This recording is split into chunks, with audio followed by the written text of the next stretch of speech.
Welcome to the Love Lab Podcast, a safe and fun place to get real and learn about sex. Whether you're a man or woman, single or couple, this is the show for you. I am your host, Kevin Anthony, and I am here to guide you to go from good to amazing in the bedroom and your relationships. All right, welcome back to the Love Lab Podcast. This is episode 286, and it is titled How to Create a Relationship That Lasts a Lifetime. So we're really going to be talking about relationships today, and we're going to be talking about attachment styles specifically. And it's a really deep conversation, and I know I have done one show a long time ago on attachment styles. And while it was a good show, having read the book that my guest today has written, I think this is probably the best description of not only what attachment styles are, but how they get formed and what sorts of behaviors they lead us to, and how they show up in our relationship. And so I'm really excited to have this conversation today because I've got some questions. But before we dive in, a short word from my sponsor. Power and Mastery 3.0 is here. The men's sexual mastery program you have heard about on the show for a long time is now even better. I have personally reviewed every module, lesson, video, audio, and PDF to see if there's anything new that needed to be added. As a result, I have added 10 new videos, 1 new audio, 8 new PDFs, and dozens of links to hand-picked products to help support your journey to mastery. In addition, there's also a brand new user interface that makes it easier to navigate the course and find your course materials. So if you are ready to become the sexual master you have always wanted to be, then go now to powerandmastery.com. That is powerandmastery.com. Okay, my guest today is Julie Manano, MALMFT LCPC. I don't normally read all of those, but it was just impressive, so I wanted to. She is a licensed marriage and family therapist specializing in emotionally focused therapy for couples. She also provides insight and advice for couples at The Secure Relationship on Instagram with over 1 million followers. She founded and runs the Bozeman Therapy and Counseling Clinic and the Secure Relationship Coaching. She lives in Bozeman, Montana with her husband and 6 children. With 6 children, I don't know how you have time to do any of this work, but you're doing it and it's great. So first of all, let me welcome you to the show. Thank you. Thank you. And they are ages 22 down to 12. So they're kind of at that age where, you do a good job when they're little and things kind of get smoother as they get older, right? Right. So some that don't really need much help and some that still need a fair amount of help. Exactly. Lots of emotional help through the teens. So, yeah, which is what I'm good at. So, awesome. Yeah. Okay. So today we're going to be talking about attachment theory. Now, a lot of people have heard about attachment theory. I myself have heard about it. I've read a bit about it. I had somebody on the show to talk about it a long, long time ago. But I have not personally been exposed to attachment theory at the level of depth that I really got out of reading your book. And so Great. What I'm hoping that we can get across in this show for people is a deeper level of what attachment theory is, what the styles are, how they factor into our relationships, what the negative cycle is. I really want to do a deep dive. Now, obviously, it's only an hour show. There's no way that we could cover everything that's in this book, and we don't want to anyway because we want people to go out and actually read the book. However, I'm hoping that we can get a little deeper into all of that stuff. And so what I want to start with is, could you explain to the audience what attachment theory is? What is the theory of attachment styles? Sure. So the theory is that we all have this biological drive, just like we have a drive to eat, just like we have a drive to reproduce, to stay safe with, quote unquote, our tribe, right? And that's our close people. We primitive humans needed bands of groups of each other to create shelter, get food, take care of their young. And so without that drive to form these groups and stay safe within the group, that probably wouldn't happen. So our bodies have what we call this attachment behavioral system. And just like you are supposed to feel uncomfortable when you're hungry, so that will motivate you to go eat and stay alive. We're also wired to feel uncomfortable when our primary attachment relationships are feeling threatened, whether that's a real threat, our partner might leave us, or my partner is lying to me or not emotionally supporting me, or a perceived threat, meaning you grew up feeling kind of unemotionally supported. And so now you just kind of assume no one can really be there for you. The point is that we're wired to feel uncomfortable when these attachments are disrupted. And we're wired to feel safe and comfortable when our relationships are going well, when we feel like we have each other's backs, when we feel emotionally supported, when we believe that our partner cares about our needs and isn't going to up and abandon us. And so when things are going well, we big picture of the relationship, that means that we have a secure attachment. We really truly believe that our partner is going to be there for us to respond to our emotional needs, to show up for us when we really need them. And if that somehow gets disrupted, then what happens is you're walking around the relationship, not really knowing, is my partner really going to be there for me? Not really feeling seen, validated, understood consistently. And that's going to lead to a state of insecure attachment. So once we have this insecure attachment, now we have these subcategories, which are, how do you act on that insecure attachment? Yeah. Yeah. Do you want me to go forward or? Well, hold on. We're going to get to what the actual attachment styles are, but I got another question Okay. before we get there. All right. I'm curious. So that's what attachment theory is. And now Yes. my next question is, because I've read the book, I love when I get an opportunity to actually read the book before I interview somebody because I have a much better understanding of what you're saying. So my next question is, the attachment styles themselves, they get kind of programmed into us at an early age due to different experiences we have, right? So I'm wondering, you don't have to go through each one and how each, but like maybe just give one or two examples of how an attachment style can be ingrained in us. Like what type of experience might create a certain type of attachment style?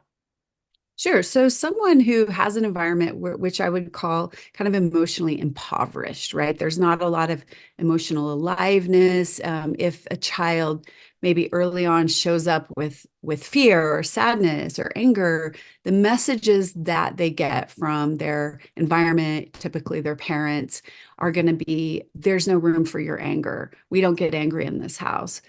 Boys don't cry. Ignored or not really responded to. Parents go into, let's just try to fix the situation so you don't have to feel bad. Any message that kind of helps them not really get in touch with their own emotions, learn how to put words to those emotions, and learn how to manage and talk about those emotions and help themselves in those emotions.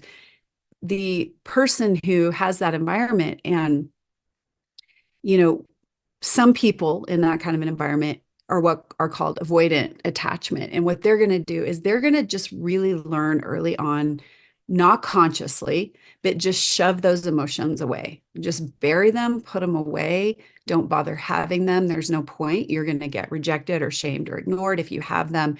And so they just learn to kind of disavow, and they spend a lot of time going into their head. Their coping mechanism for painful emotions that they really can't even or they can't even consciously access or know that they're there, is to fix problems, think about things through. They live in their heads, and what happens is their bodies are holding those emotions. And if you do physiological tests on them, you're going to see a lot of physical signs of high emotion, heart rate, blood pressure. And what happens is then they later go into a relationship. Well, I'll get to that in a minute. Let me just tell you what happens in this other type of environment where maybe you have parents who are really emotional, but they're overwhelmed with their emotions. And when you show up with your emotions, they either get escalated and give you messages you shouldn't have these emotions. We're not really here to help you with them. You're bad for having them. You're being irrational for having your emotions. And maybe there are times when they get responded to in a good way for certain emotions or at certain times. So they kind of have this idea of what availability might look like, but they don't have it consistently enough to trust that it's real. And so what happens is this child is going to develop a sense of anxiety around relationships where they're still kind of trying, right? They still have some hope. They're still fighting to be seen, fighting to be understood, fighting for connection. But they have learned that in order to get responded to, they have to get big, they have to get loud, they have to protest, or even if they don't get responded to with those things, they're still going to try. They're still going to have this fight in them. And so that's the anxious attachment. And then we have, go ahead. Yeah. So that is going to be my next question, which is, Yeah. let's talk about what each one of the attachment styles are. But I kind of wanted to just reiterate that point of, you know, when we're talking about attachment styles, I just wanted people to understand and hear from you that these are things that develop very early on in our lives that we are not conscious of. They're No. often coping mechanisms. The way we received love, right, from our parents had us go, okay, well, in order to deal with that, whether it was not enough or whatever it was, I'm going to act this way. And so it becomes this ingrained pattern. And that's something that I really wanted people to understand. So, like, if you're listening in this next section, when we discuss what the different attachment styles are, and you hear one and you're like, that sounds like me, but I don't want to be that, right? Mm. It's a pattern that's ingrained that you didn't consciously take on, but that there are, which we will talk about later, ways that you can learn to shift that, right? Absolutely. There Yeah. are, yeah. So I just wanted people to understand you didn't consciously necessarily, you know, Not at all. develop this. And it's not one of those things like it's genetic. It's just it's the way your Yeah, DNA is wired. I wanted people to understand that difference. definitely. So, all right. So now let's talk about what the actual attachment styles are. And if you're listening to this show, listen carefully and see, does this sound like something that I do, right? Okay, so let's start with anxious. So the anxious attachment style is going the partner who has an anxious attachment style. They are going to go about getting their emotional and attachment needs met in the relationship through kind of getting bigger behaviors, close the distance behaviors, fight for what you need behaviors. You're gonna, they're sensitive to not feeling emotionally validated, which is a form of emotional abandonment. They're sensitive to fearing physical abandonment. My partner's going to just up and break up with me and up and leave. Honestly, I think it's probably more common to fear emotional abandonment, which can be kind of tricky because a lot of people hear, oh, you have a fear of abandonment. And a lot of times people think that's just physical abandonment, but this emotional abandonment component is huge with anxious attachment. It's when I show up with feelings, I'm going to get these messages that those feelings aren't okay. Those feelings aren't welcome here. Those feelings are going to be too much for me and I won't know how to handle you. You're too much. And so what happens is they're walking around with this pain, this core fear of abandonment. And they're reacting to that again with these behaviors that are meant to kind of control their external environment, control their partner into being and doing being a certain way, doing certain things. So I don't have to be scared all the time. So if I'm not scared all the time, then my nervous system can settle and I don't, I'm going to feel better. Right. And so they do that in any number of ways. Protesting, using words like always, never, very other focused. Here's what you're getting wrong. If I can just convince you of what you're getting wrong, you'll see how much I'm hurting. You'll see that you're the bad guy here and you'll change and you'll do it right. Filtering for the negative, I call that when you kind of are only really seeing what your partner is getting wrong because your brain has been wired to look for what's wrong because you're looking for threat. Again, it's not conscious. You're just looking for ways to stay safe. And one of the ways you can stay safe is being hypervigilant to threat. And so what happens is the messages to the partner are consistently, you're failing me, you're failing me, you're failing me. And now we kind of flip over to that avoidant attachment. These are the folks that have the relationship fears and anxiety, but they're not aware of them. They're very good at blocking them out, right? They're very good at being reasonable and rational, but paradoxically, they're responding to the same relationship anxiety. Their core fear is of failure, of being a failure, or sometimes also being kind of emotionally intruded upon, which will leave them feeling weak and viewing themselves as weak, which kind of ties into that whole failure fear theme. So their fear of letting their partner down, their fear of letting themselves down. So when their anxiety starts to well up, they're able to keep this tight lid on it. So what do? Well, their go-to, and as opposed to the anxious partner whose go-to is fix, fix, fix, their go-to is let's not rock the boat. Let's try to just not make it worse here. So they might disengage from conflict. They might just shut out the partner. They might be good at going and distracting with other things. They might get defensive in a fight or argument. They might try to, well, if I can just use these words to convince you not to feel the way you do, then you won't feel upset and we'll both be okay over here. So they're sort of like on playing defense while the anxious partners are playing offense, but they're both playing against each other. Yeah, and that we'll get into this a little bit later on, but one of the things that's going through my mind as I'm listening to you describe these things is like how if those two get together in a relationship, but I don't want to jump ahead, but that's where my mind's going. It's like, oh my God, could you imagine those two in a relationship? Which is the most common, type of insecure partnership. But go on. Yes. Yeah. So, yeah, I want to save that though for a little bit further down because there are other attachment styles, correct? There is one, well, there's two other. The secure attachment style is the gold standard. That's where we want to be. We want to be able, if I said it in a really short, concise way, it would be to walk around relationships not feeling no threat or fear. Again, we're designed to feel some level of threat or fear when our relationships feel threatened. I mean, these are the most important, most valuable things to most humans. And it only stands to reason that there will be some threat if there's been a rupture or some kind of fear.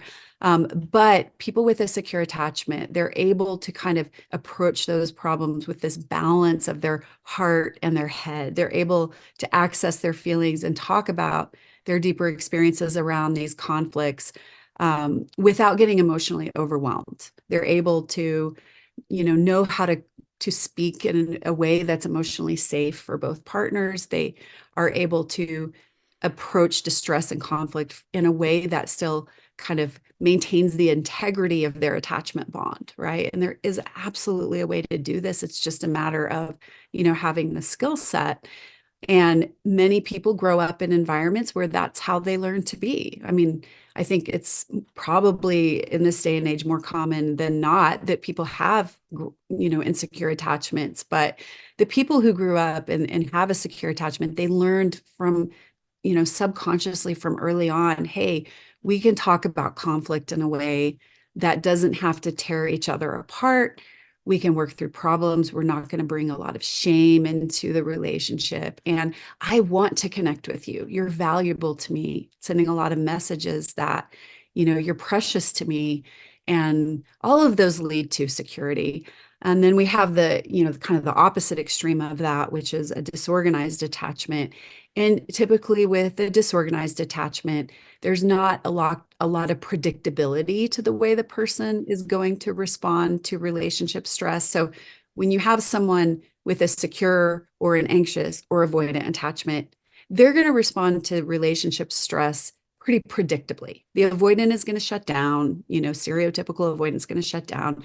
The typical anxious partner is going to get anxious, try to close the distance, look at the phone obsessively, protest, try to resolve the problem right then and there. And then the stereotypical secure partner is going to approach it, like I said, with this kind of healthy way. But someone with a disorganized attachment, they're all over the place. There's usually a lot of trauma, a lot of chaotic kind of environment that they grew up in, where they didn't really ever kind of subconsciously learn to take on a strategy that consistently worked for them. So they're sort of always kind of trying to this strategy, this strategy.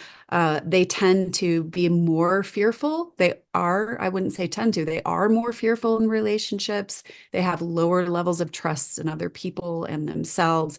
And that leads to more dysregulation in their bodies, and that's going to lead to more extreme behaviors, and again, often really unpredictable behaviors. Yeah, and I'm curious, this is a total aside, but I'm curious, like in your practice, how many people do you really see in the disorganized style? I would say probably consistent with the research, which is maybe like 10%. It's not, I wouldn't call it uncommon, but I wouldn't call it, common either.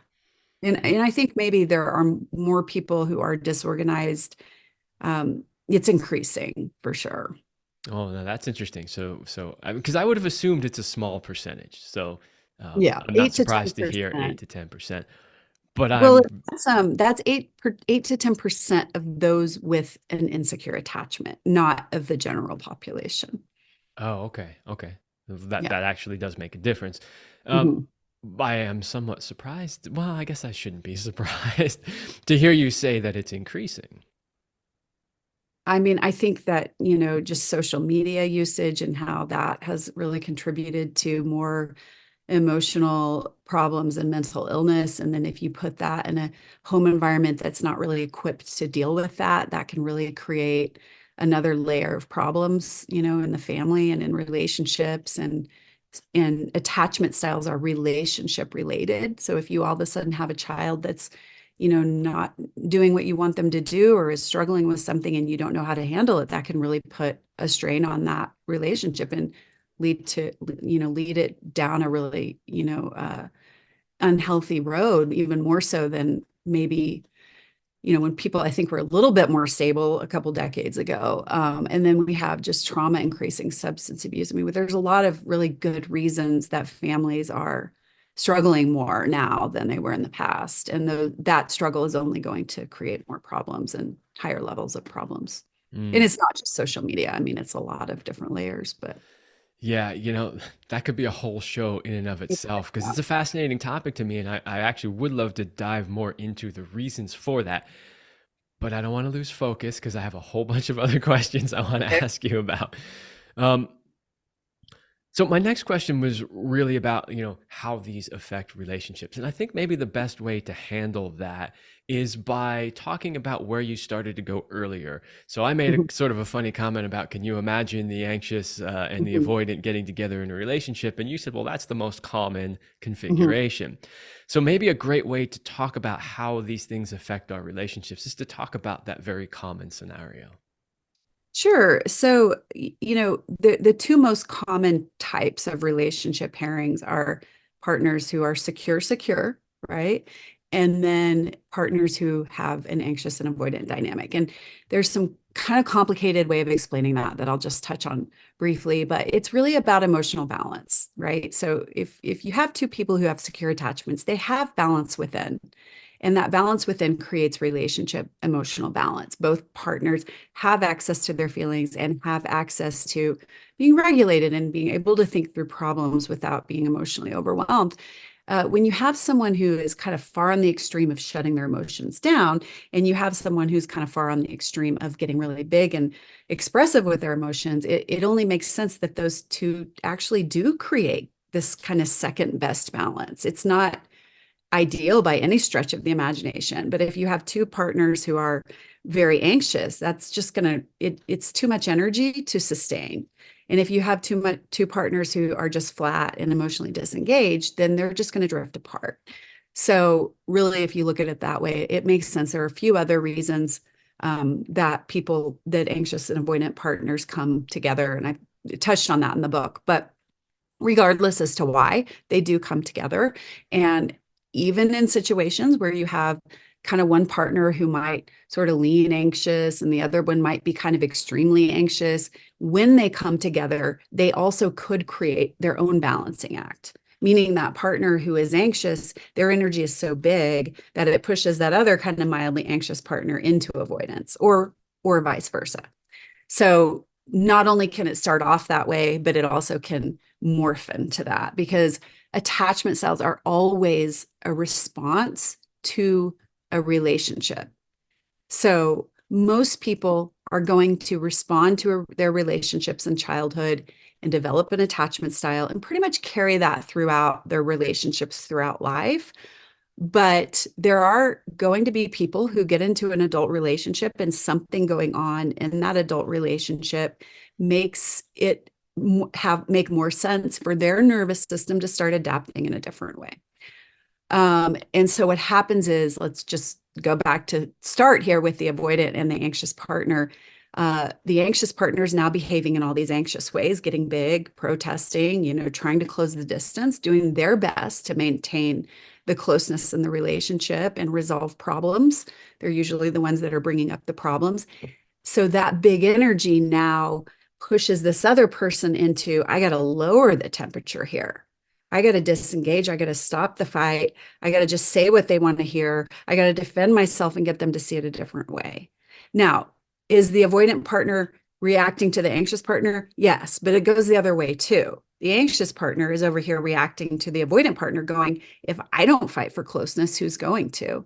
If I don't fight to get these problems resolved, nobody is. If I don't get big and loud and let you see how much I'm hurting, I'm never going to get my emotional needs met. So they're just really playing off of each other. And it might not show up in the relationship until the first fight. Sometimes, we don't see these attachment styles show up until there's a conflict, and all of a sudden, like, bam, we don't know how to manage this conflict.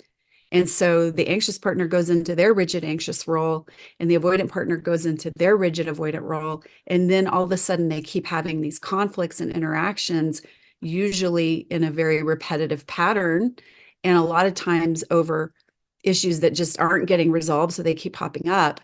And throughout these repeated interactions, they're just reinforcing each of their positions, and it gets more and more rigid over time, unless there's some sort of intervention where someone can come in and help them, start communicating in a secure way that leads to secure attachment.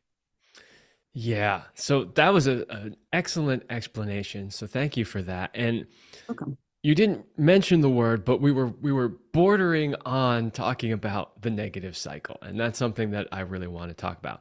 Mhm. However, we're about halfway through the show, so I want to take a short break Okay. for the second sponsor, and then I really want to come back and talk about the negative cycle. What is it? How can we avoid it? How can we get out of it once we get into it? Because this is something that a lot of people experience. Every couple, yes. Yeah.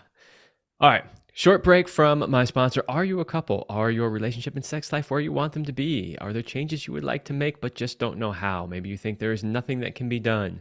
If you are not 100% happy with where your relationship or sex life is, then get help today and change your life. Go to kevinandceline.com/sex-coaching-couples. Don't worry about the long link. It's in the description. Schedule a strategy call with me today so we can map out a strategy to get you where you want to be. So go to kevinandceline.com/sex-coaching. Book your strategy call today. We can work on a lot of things through that program. So go check that out. Okay, I want to dive into the negative cycle. First, let's start with explaining what the negative cycle is, and then we'll go into, what is it? How does it manifest? How does it show up? Let's just start there. Okay, so the negative cycle is, it's going to start when the partners come together and they're either trying to resolve some sort of problem. Well, they are trying to resolve a problem in their relationship. They have a conflict. They see things differently. They want things from each other that they might not agree about. It could be sex, it could be finances, it could be parenting, it could be where are we going to live, it could be in-laws, or it could just be how much time are we spending together and how much emotional connection we're having. And what happens is that they haven't learned, neither partner has yet learned how to talk about conflict and to navigate conflict in a way that is what I call in the book attachment friendly and emotionally safe, right? So what happens is instead of being able to kind of, come at each other and say, hey, you know, here's what's going on, here's how I'm impacted, here's the way I see things, and here's what I'm needing. And I respect where you're coming from, and I want to hear about your perspective too. They come at each other like we're against each other, right? And they might not even start that way. But all of a sudden, let's say they're talking about a topic and things are going smoothly, and then someone says, well, you shouldn't see it that way, right?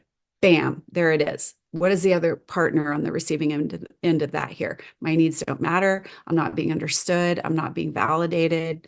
And that causes a nervous system reaction because that says I'm under threat, right? It's not just about my need for this situation to go in the way that I would like, but it's all of a sudden about attachment security. Because to feel safe and close with our partners, we really do need to know we'll be understood. Our perspectives will be validated even if we don't agree, right? That my needs matter to you. And when that goes offline for whatever reason, that partner is now going to have a nervous system reaction. So And that, that's, sorry, I didn't mean to interrupt you, but so oh, what's please. happening here is something happens in the communication cycle when they're trying to solve a problem that triggers that underlying attachment style, right? Is that how that Absolutely. negative cycle starts? Yeah, I mean, I'll just fine tune that. It triggers a relationship threat and fear Mhm. and other vulnerable feelings. And then that shows up as a style. It's what you do with it. An anxious Mhm. partner that feels invalidated or gets that kind of nervous system reaction, they might react with getting loud in protest. Don't you tell me that I'm not seeing it the wrong way, or here you go again. Your way is the right way. That's their way. They're not trying to push their partner away. They're not trying to be mean. They're trying to say, I'm hurting. I don't feel seen by you. It hurts really bad. I don't know how to get through to you. I never learned how to get through. I'm not really able to talk vulnerably either. So if I can just protest and get big enough and get you to hear me, you won't say that. You'll say, oh, I hear you. I get what you're saying, and your needs do matter to me. Now, someone with an avoidant attachment, when they get a relationship trigger, they get a message maybe like the partner isn't seeing the good they're bringing to the table. That's a really tender message for someone with an avoidant attachment. They might react with just not saying anything. They might, you know, say something like, well, fine, we'll do it however you want, just to kind of turn the temperature down. They might get defensive and say, here we go again. I'm always the bad guy. So what happens is just bigger picture is they're just bouncing these unmet attachment needs and emotional lack of safety and triggers back and forth. We're not talking about the topic anymore. Now we're talking about our relationship, our attachment security, our emotional safety with each other, our closeness with each other, our emotional trust with each other. And what you're going to see then, right, is now that conversation is driving the car. And they might start bouncing around from hundreds of different topics at that point. Well, this is just like when we were with your mom the other day. Well, your mom, what about my mom? What about the fact that you don't even talk to my mom? Well, you know what? If you would have been on time the other day at the birthday party, then I would have been able to talk to your mom. And so it just goes on and on. So what's happening is what they're really talking about is the emotional attachment material of their relationship. They're not Yeah. talking about whatever the topic was anymore. And until that's resolved, that underneath stuff, nothing else is going to ever really get resolved. And that's a huge point that you bring up because I think too many people, when they're in that situation, think it's about the actual thing that the person's bringing up, right? They Absolutely. think it's about because you were late and they think it's about because, you didn't do this or you did do that. When in reality, it's not about those things. And if you can dig deeper and get underneath that and get to that core issue, then you can actually make some progress in solving the problem. Absolutely. Yeah, we don't ever want to ignore the problem. These things are real problems. And the goal is we really do need to resolve these problems, but we do need to do that and maintain our relationship bond and closeness. So And we really this can't get to those, like you said, we can't get to those problems unless we can communicate them about them in a way that isn't going to take us offline. Yeah, well, we need to communicate them in a way that's not going to take us offline, and we need to know what the actual problem is. Because if we're just trying to solve the "you won't talk to my mom" or "you showed up late," that's not the actual problem. Exactly. Yeah. So this leads me, of course, to the next question, which is how can people avoid getting into these negative cycles? Well, in the book, I talk about this. And so what I start off with is learning to interrupt them. Because if you're working toward building an environment in your relationship that is going to prevent negative cycles, you really, while you're working toward that, you need to have this backup plan, which is damage control, which is when we notice that we're getting into it, how can we stop and not go down that rabbit hole? Because every time you go forward, you're hurting each other. And so we want to just at least get that stopped, right? And so what I try to teach couples is look, let's look at this negative cycle as the real enemy here instead of you two being enemies of each other. And so sometimes it can be really co-regulating to hear your partner say, look, this is our negative cycle. This is what's trying to hurt us right now. Let's not let this win. What can we do differently here? It could look like, listen, we're getting escalated. We're going down that road. We know it won't work out. Let's take a break for 5 minutes. It could look like, hey, I'm right here. I'm right here. One partner having the ability to kind of soothe the other one, put their hand on their shoulder or whatever, hug them and say, let's not do this right now. I'm right here. We're a team. It could be, there's so many different ways to interrupt it once it's happening, but it is a very valuable skill to have. Then, if we can't interrupt it, we have to know how to repair it. And that's fine too, because a lot of times the repair conversation really does help you get to the deeper stuff that was happening in that negative cycle to begin with. And I go into this in the book about how to create these repairs. And then we need to create an attachment friendly environment, which is going to decrease them to begin with, right? We're learning how to be in the relationship and be with our own selves and show up in the relationship and with our best selves and in an emotionally supportive way, in a teamwork kind of way. And that's, just the preventative environment. So I think it's always best, of course, not to get into one of these negative cycles. So if you can prevent it from happening to begin with, that's obviously the best case scenario. But what happens if you are deep into one of these negative cycles? How do you get out of it?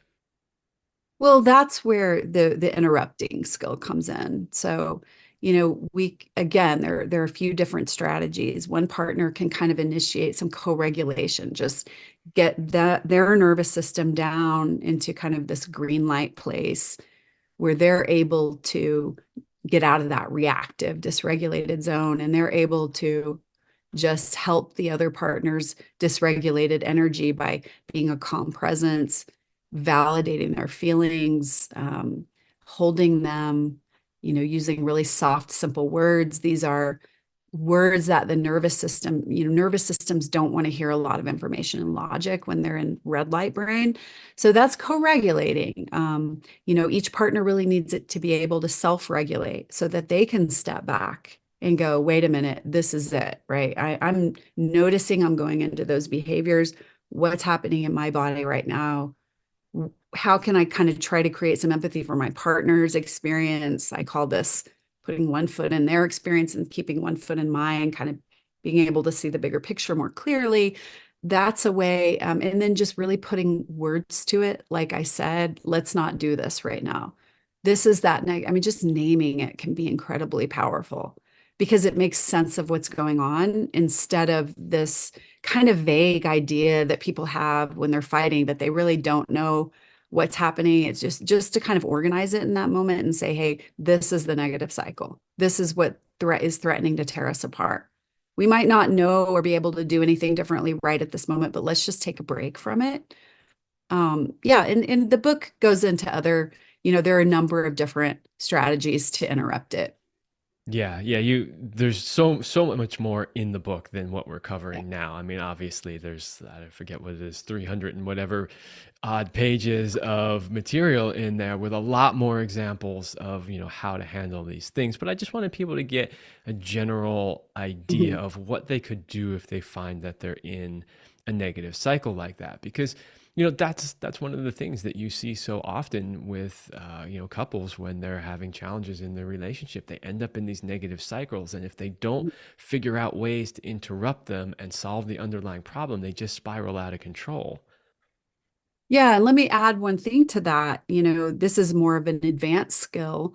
When I'm working with a couple, I'm spending 2, 3, 4 weeks just really helping them see the negative cycle. Like, here's how you know you're in it. Here's what you're going to be doing. Here's what you're going to be doing. And so once they have that awareness, then we work toward just saying, okay, let's not do this right now.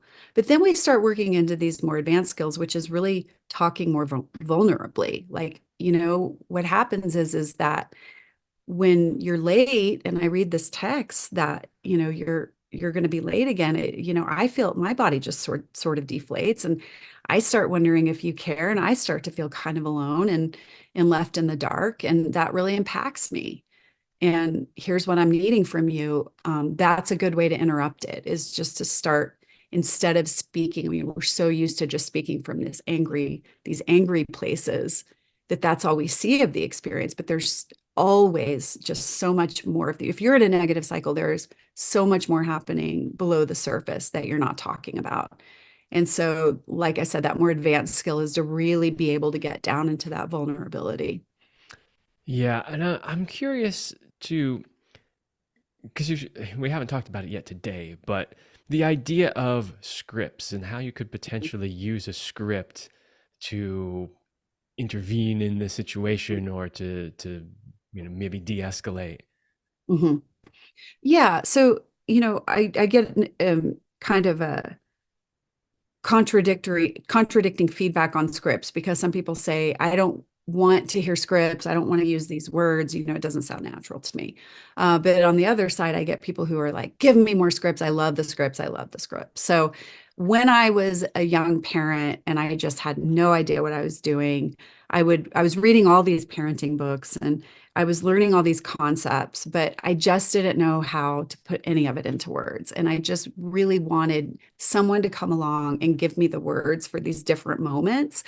And so that's really where I got this idea, is like, what I do with the people I work with in my practice is I do give them the words at the beginning of this work. I do help them put it into words, put their heartfelt experiences. And so I was, kind of trying to just give people another tool to put concepts to use practically, with the idea being, use the elements of this way that I've worded this, with validation, with speaking from self, getting vulnerable, with setting a gentle boundary. Use these elements and make them your own. You don't have to say it in the exact word. And I honestly think that it's just been enormously helpful for people to have that, really specific tool to kind of just give them more guidance. Whether you use them in my exact words or not doesn't really matter. I mean, we all have different ways of speaking, but if you're at least able to take in the elements. So when I have put these scripts into chapter 13 of the book, and I give just a number of different examples, as you know, and say, here's, a couple ways to say this. I always explain why. Here's why this phrase, I've chosen to phrase this in this way. Here's why it's a safe way to say this. So if people don't want to say the exact words, at least they can understand why I've structured it the way that I have. Yeah, I personally think the scripts are a great idea because, one of the things that you hear, at least from men a lot, is, I don't know Mm, what to say. I don't know what she wants me to say, right? You hear those exactly. things all the time.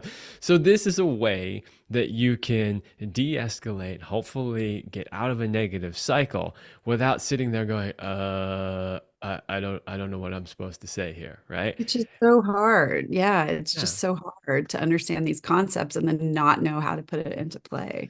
And then I think, as you said, the scripts, I see them more as a training tool, right? So if you're not sure how to react in these situations, use the scripts. And over time, you'll start to understand the concepts behind the scripts, and then you won't need the scripts anymore, or at least hopefully. I would say that would be the goal.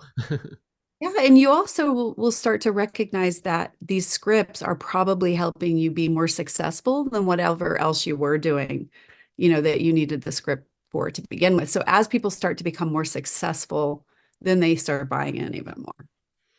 Okay. I got a bunch more questions, but I've got one more big one that's probably going to take up the rest of the time that we have here. Okay, hit me.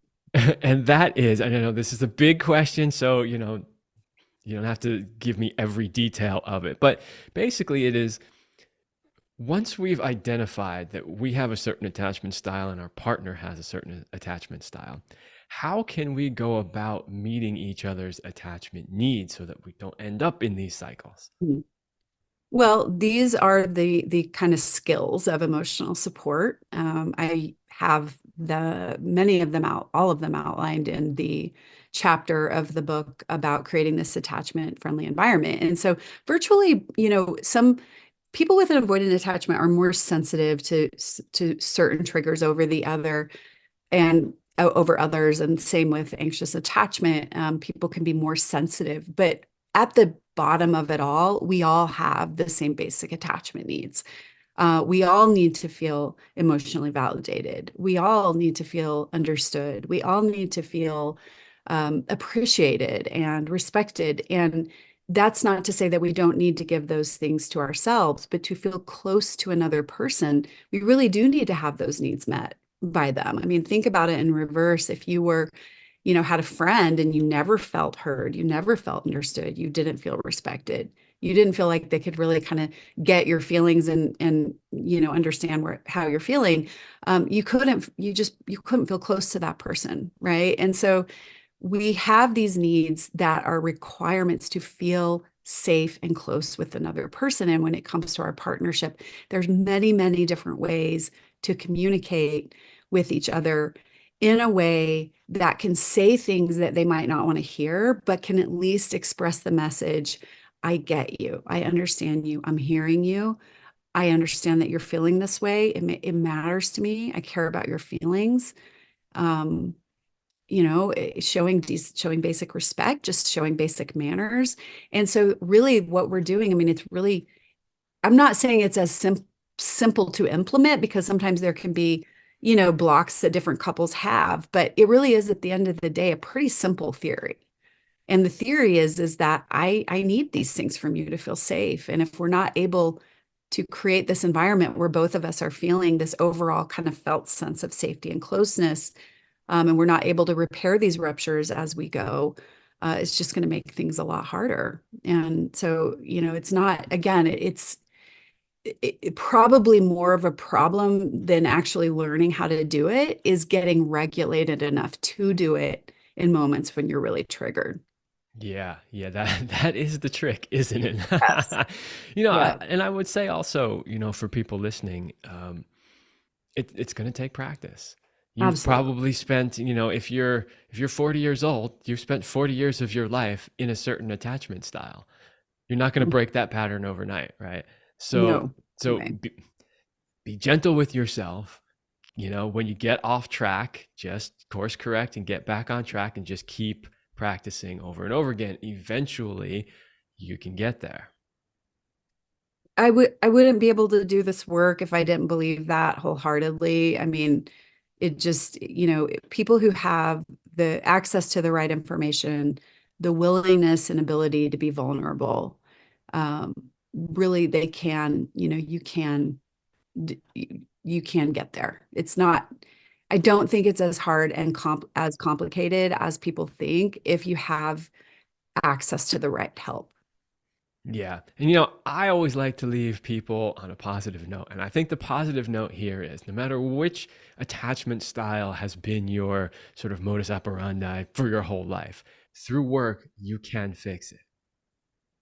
Absolutely. And these styles exist on a spectrum, right? So some people are more extremely anxious attached than others.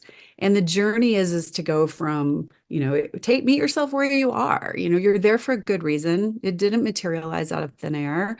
Try not to shame yourself, because shame is what got you into the problem to begin with, and just work towards secure and recognize that it truly is a journey.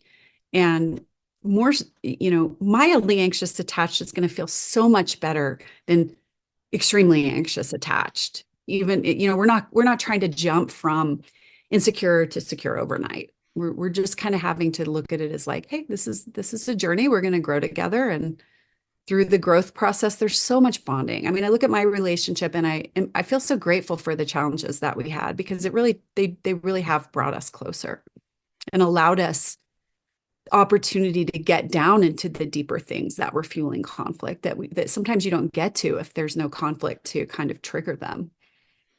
Yeah, sometimes that is true for sure. So, obviously, we've been talking a lot about the book as we've been going through the attachment styles. You want to tell people a little bit about the book and where they can find it? Sure. So it's Secure Love. I started 3.5 years ago. I started writing Secure Love. I poured my heart and soul into it. I thought it might take a month or two to write it when I started. That didn't happen. So it just what it does is it starts with, explaining attachment theory. Again, my way of describing attachment theory is this is the closest science has come to really explaining with nuance how relationships work. I go into the attachment styles, and from there we go into these negative cycles, which is how these insecure attachments are practically showing up in relationships. Like it's not vague. There's really specific ways that they're showing up. There's really specific ways that you can do different things, right? So next chapter is going to be full chapter about interrupting it. Next, we're going to do a full chapter about preventing them and how to create that preventative environment. And then the next chapter is how to repair them. And then we have some deeper stuff deeper injuries that couples may have experienced that just really shook up the trust, really shook up the safety, more than just snapping at each other, but we're talking about affairs, major situations where one partner really just did not show up for the other, substance abuse, anything that is really contaminating the trust and getting in the way of those partners doing new things, and how you can go through healing conversations. There are ways to heal those wounds, but a lot of times partners are talking about that healing process in ways that really make the wounds worse. And so once you kind of understand the concept of negative cycles, you can go into those wounds and talk about them outside of negative cycles. That's where the healing is. And then the end of the book is just other considerations, sex, substance abuse and mental illness. And then we go into scripts. And then in the appendix, I have a lot of charts of, here are these really common anxious behaviors and how they impact the relationship and avoidant, and for people who want, more specificity with the Yeah, style. so I have read the entire book. I thought it was fantastic. I have a very logical thinking mind, and it was very easy for me to step through it and just Right. understand it. Like I thought it was really well laid out. So if you're interested in attachment styles, how they're showing up in your life, negative cycles, how you can avoid them and get out of them, and how you can move from your insecure attachment styles to your secure attachment styles, I highly recommend getting the book. And I assume it's available in all major places where books are. It is available everywhere. Books are sold. There's different countries. You can find it in almost every country. We've got multiple languages. It's highly accessible by pretty much globally. I noticed the copy you have behind you has a different cover than the Yeah. copy I have. Yeah, this is the UK cover. Ah, It's okay. UK, Australia, New Zealand, India. Got it. Yeah. So in the US, they should see this cover then, right? So it should be easy for them to Yes. recognize if they go look for it. Absolutely. Yep. And I assume you also work with people as well, right? Is that something that people, if You. they're interested, could reach out to you? Absolutely. So you can go to my website, which is thesecurerelationship.com. I have a whole team of, they're all trained therapists, but we work as relationship communication coaches globally, not necessarily doing therapy, but doing the coaching to get to the secure attachment. And yeah, I have a whole team. They're amazing. I mean, we're all trained with this type of work to do this attachment um, based work with couples. It's very structured. I didn't make this up. This is called emotionally focused therapy for Mhm. couples. It's a very structured way of working. If you have that logical mind, it's not just sort of a free for all. It's got a beginning and it's got an end, and there's a lot of structure to it, which I think is great. And yeah, so if you want, personalized help, I think that's the way to go. Yeah, and the link for that will be in the description. Okay. But let me say one more thing. My Yes. Instagram account at The Secure Relationship has all of this information. It's free. It's disjointed. It's not organized. It's not as logically laid out, but it's all there. The book is, obviously more thorough and more organized. But if you really just don't want to buy the book, please go to the Instagram account if you need help. Yeah, well, if if you're not going to buy a book or reach out and get help, at least get on the Instagram Yes, channel. please. You'll learn a lot. You'll learn a lot. This is what I say to people all the time about my social media as well. I'm like, look, if you're not going to listen to an hour show every week, at least just go on social media and get the little sound bites. Absolutely. Anything Yeah. you can do. Absolutely. Okay, so I got one last question for you that I ask all the guests that come on the show. It is completely unrelated to your book, and that Okay. is The other questions don't make me nervous at all, but these. Yeah, you might get a little red for this one. So this is Okay. the Love Lab podcast, where we talk about sex, love, and relationships. And so the question I ask everybody that comes on the show is, what is your best sexual talent? Oh my God. Okay. I cannot believe this. What can I call my husband and ask him? Well, I don't know that we have time, but I'm, you know what it is? I'm extremely passionate, extremely, just very passionate, very, very passionate. You'll never be bored when you have sex with me. Not you.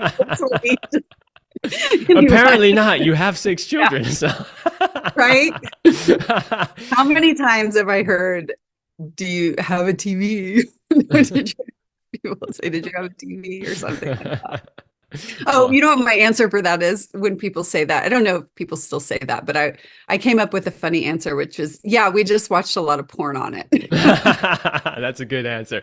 Yeah. Well, I have 0 kids and I haven't had a TV in 20 years, so I don't think Oh, I don't think it's TV okay. related. Understood for you. All right. Well, I think this was a fascinating discussion. I really appreciate you coming on the show and even fielding that last question. By the way, that is a great skill to have. I just released a video on some friends. They have a dating social media and business. So I just did a whole video for them on like 10 Yeah. things that men think are really great in bed. And what you said was on that list. So Oh, good. Yeah, I think I can vouch for that. My husband tends to, he can sense if it's not there, and he doesn't like that. No, So, exactly. yeah. All right. Well, thank you again for coming on the show and sharing your knowledge and wisdom. You're welcome. This has been great. Great questions. Thank you. All right, everybody. That's all the time that I have for this episode, and I will see you next week.